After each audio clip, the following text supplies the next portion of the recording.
Hi guys, and welcome to the channel. I am Marv, and this is Readings by Marvelous Madame Tarot. This is going to be the weekly energy reading,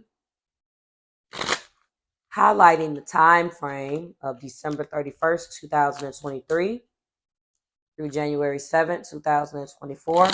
Happy New Year. This is for Aquarius, Sun, Moon, Rising, and Venus. Aquarius, everything you need is below in the description box for you and your collective.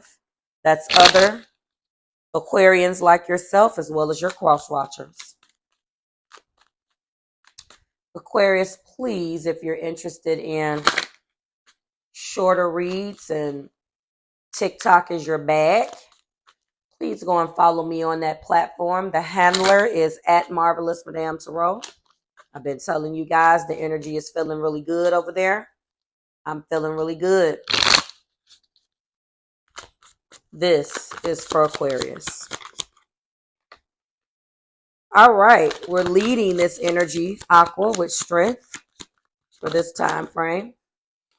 The messages are for you. The time frames are for me. So I don't necessarily talk about this week. You're going to do this. I just split the individual readings up on a weekly basis to keep me organized, to make sure that each zodiac sign gets 4 videos a month plus whatever else I decide to give you. So that's the reason why I don't put emphasis on the dates other than, the in the video, just to let you know. Ooh, okay. Let me do another shuffle. Interesting when strength shows up in your reading. You could be dealing with a Leo or have Leo in your chart. You're definitely being pulled. Let me stop shuffling for a second because I'm getting a lot with this card. You're definitely being pulled in a lot of directions, and there's a lot that's evident to you as you embark on this new year. When I say evident to you, you got work to do. There's something that is either causing you some anxiety or something that you're not looking forward to. Thank you, Spirit. Yep, we got the Knight of Swords, the King of Swords. He's the king. Okay, too many, Spirit. So you have to do some work, and that work may involve Aqua putting boundaries up, walking into this year, telling folks and showing folks how to treat you. Okay? And it's hard to get your cards, which lets me know that some of you guys may be holding back or you're reluctant. Obviously, you don't want something to come out. You don't want the truth to come out about something. Either because it's going to expose how you really feel, or either it's going to expose how you really feel. Let me explain. Good, bad, and indifferent. What you have been suppressing, you don't want nobody to know. You're not comfortable. I know that this is a contradiction, but this is kind of your energy. On one hand, you are the Knight of Swords, and you're all about boundaries and, being able to let someone know how you feel about something, and your, very Uranus way of thinking. But here's the thing. You don't like to do it at the same time. You would prefer a way of okay, let's stop. You would prefer it collectively, energetically, just Aquarius energy. If a person could read your mind and know without you having to tell them, because as much as you like to speak your mind and be able to let someone know how you feel, you don't like the awkwardness and the uncomfortableness that comes with it. Now, just like I said, in the opposite of your zodiac sign, which was the Leo video, there's 30 shades, not 50, but 30 shades of each zodiac sign. So there's 30 shades of Aquarius. So you may heard that and be like, you may be an Aquarius that has a fire moon and you'll pop off. I don't have a problem with saying what I need to say. But how do you feel afterwards? If you feel guilty, then you have a problem with saying what you have to say. Your impulsivity makes you say it, but you don't like the way it makes you feel. And that is very much true about the opposite of your energy, which is Leo, and it's true about you. You got some zodiac signs that naturally just don't give a, they can degaff. They don't care. But you do care. Because let's not forget, you are the water bearer and the humanitarian. What else do we have for Aqua? We can't forget that. Death.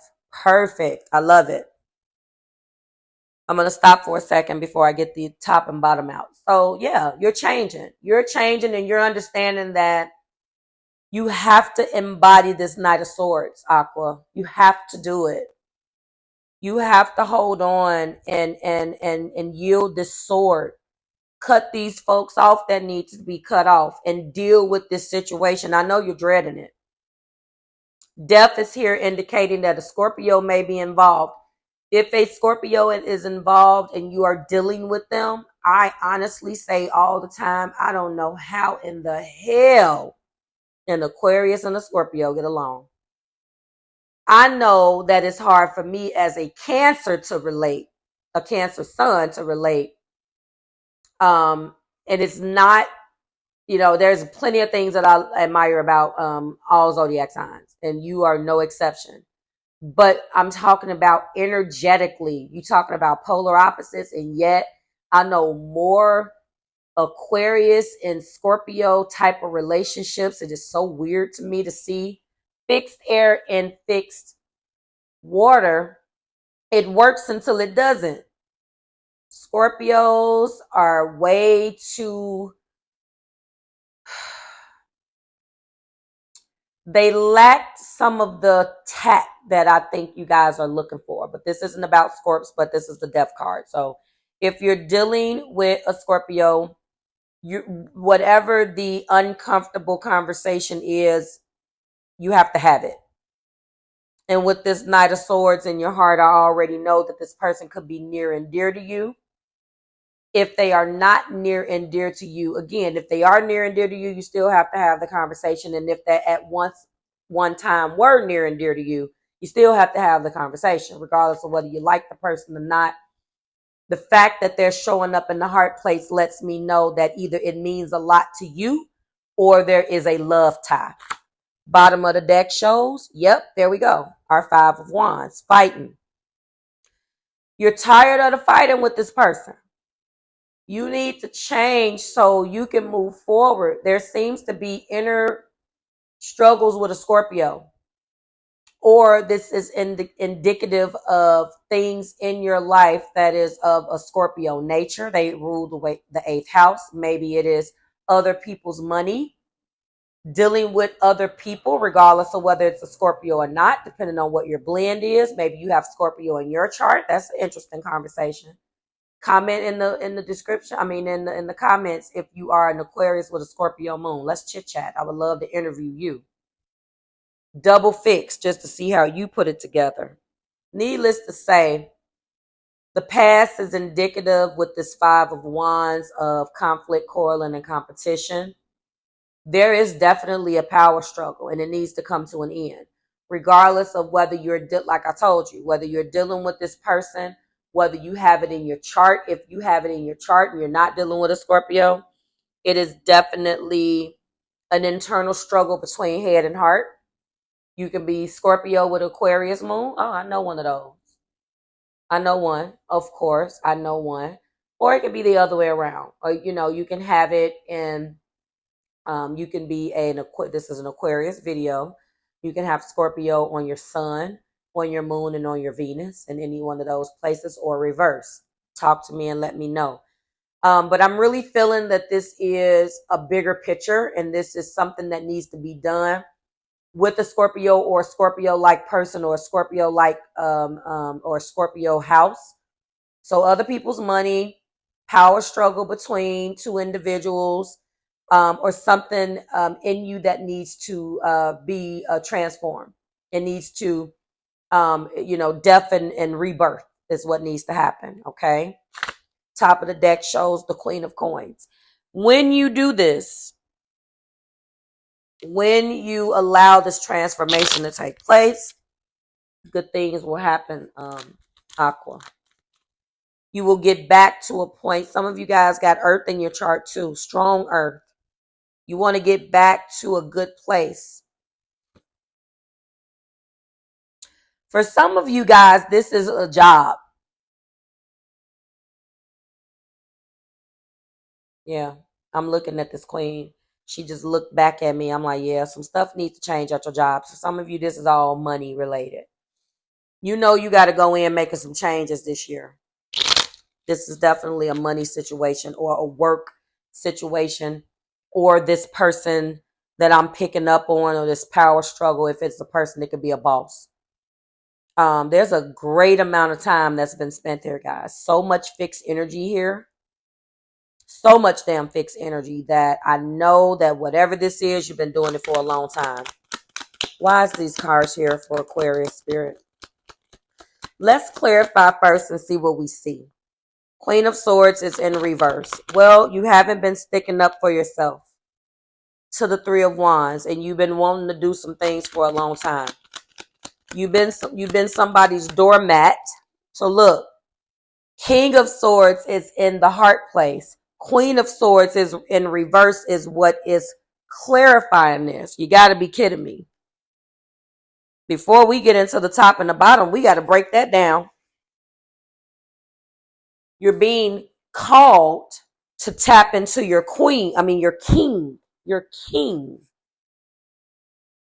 But in the past, you are showing up as the queen in reverse.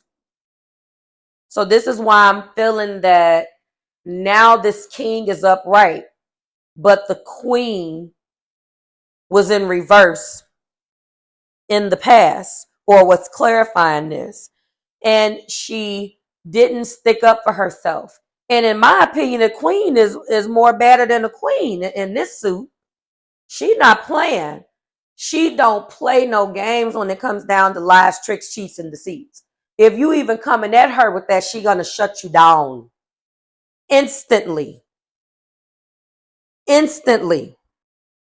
So I think this can be interpreted, Aqua, in a couple different ways. First, let me say, before I get into my brilliant breakdown, this is definitely a realization that a separation needs to occur. Why do you say that, Marv? Because if this King of Swords and this Queen of Swords, one in main energy, upright, Queen in clarified energy, in reverse, are a couple.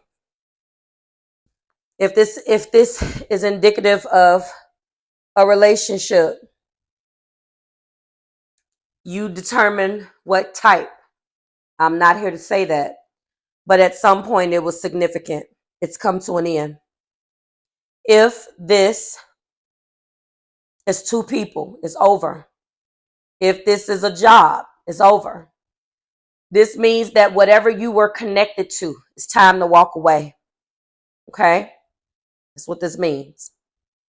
Now, I wanted to make sure I said that. Let me also say that for some of you, going back to my original analogy, if this is you having to do something, even if you know what I just said still applies to you, the queen is worse. So in my opinion, that's just my opinion. And so in some respects, you cut off a part of yourself. Maybe you used to be one way and then over time you've changed. Maybe the circumstances have changed and you can no longer afford to do something, to be this cutthroat person, or maybe you just feel like it's a better way. Whatever it is, there's a disconnect. So the next card in the clarifying energy is the Three of Wands. You've been wanting to do this for a long time. You've been strategizing and looking out and looking at the future and exploring the future and what does Aquarian need to do about this in the future for a long time. Well, guess what's next to that? The Eight of Cups. So that means that you have been upside down, disconnected, and contemplating walking away for a long time. But you haven't done it. Bottom of the clarifying deck indicating past is the Ace of Swords. You know what you got to do. You already know. Top of the deck, clarifying deck, is the Nine of Cups. However, the twisted, complicated thing about it is there is something about it you enjoy. This didn't say a Nine of Pentacles. This didn't say a Nine of Swords. It didn't say, a Nine of Wands. It said Nine Cups, which is our wish fulfilled card. So in a weird, contradicting, contrarian type of way, and I tell you guys this all the time, and I know it's complicated, but you have to get to know yourself. No one else can help you with that. There is not a book that has been published for your specific upbringing, variables, the way you was raised, the way your mom and dad loved you, and your specific degrees. You have to figure that out. If we all had rule books and guidebooks, then it'll all come down to choices, which it still comes down to, and we don't have rule books and guidebooks. There's still something in this you like. You go back and forth between the Eight of Cups and the Nine of Cups. I know I need to walk away, but I like this. I know there's still something in this crazy tale that you still enjoy. You may not like enjoy, but there's something that is of the cup nature that indicates your love, because it is a water sign, that keeps you here. Moving on. Nothing remains in the clarifying energy. What remains in our main energy is obviously Strength and the Death card. And what's looking back at me is the Queen of Wands. Listen, you're trying to get to a passion that you once knew. You're trying to get back to the Aquarius that you want to be. Some of you guys, if you don't know who that is, or if that version of you have died and is no longer there, or you just trying to get to know you, it's time to leave this situation. But there is a significant struggle with a Scorpio. And it is very clear that something needs to change. Something needs to die in order to be reborn. Okay? Internal struggle with a Scorpio person or a Scorpio related issue. And something needs to die. I don't really like that word, but that's what it's about, death and rebirth. Something needs to die to become reborn. And that also includes you. Not a literal death. Parts of you need to be buried so you can be reborn and be this Queen of Wands that you want to be. Some of you guys have some strong fire, because here we go with another fire reference. Not only the Strength card, but this Queen of Wands is staring back at me. So there's a inner Queen of Wands that wants to bust out and do what he or she wants to do. And that's where we're going to end it. Like, share, and subscribe to the Marvelous Tribe. Everything you need to know is below in the description box for you and your collective. Aquarius, it is always a pleasure. If you're interested in booking, that information is below. Happy New Year. Please follow me on TikTok at Marvelous Madame Tarot. And I'll see you next week when we do it again. Bye, guys.